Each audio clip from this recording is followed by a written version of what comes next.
નમસ્કાર દર્શક મિત્રો, જનાર્પણ ન્યૂઝમાં આપનું સ્વાગત છે। શ્રાવણ માસની શરૂઆત થતાં જ પાલિકાના આરોગ્ય વિભાગનું ફરાળી વેચાણ વેપારીઓને ત્યાં દરોડા।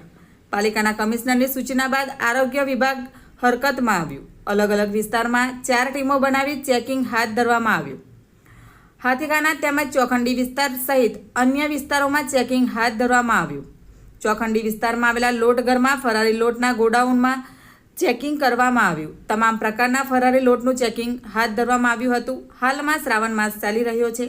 તમામ લોકો ઉપવાસ કરતા હોય છે, તેઓના આરોગ્ય સાથે ચેડા ન થાય તે માટે ચેકિંગ કરવામાં આવ્યું। Bureau report, જનાર્પણ news. આવા જ નવા સમાચાર જોવા માટે જોડાઈને રહો જનાર્પણ ન્યૂઝ સાથે। અમારી ચેનલને લાઇક કરો, શેર કરો, સબસ્ક્રાઇબ કરો। ધન્યવાદ।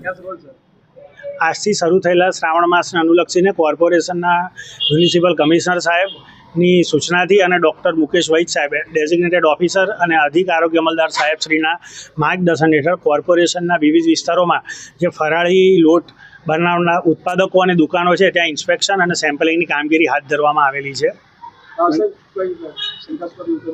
હજી સુધી એવું કશું મળી આવેલ નથી। હાલ ઇન્સ્પેક્શન ચાલી રહ્યું છે। 4 ટીમો બનાવવામાં આવેલી છે। હાથીખાના, ચોખંડી, કાલુપુરા અને સયાજીગંજ વિસ્તારમાં ટીમો કામ કરી રહી છે। હું અત્યારે ચોખંડી વિસ્તારમાં છું।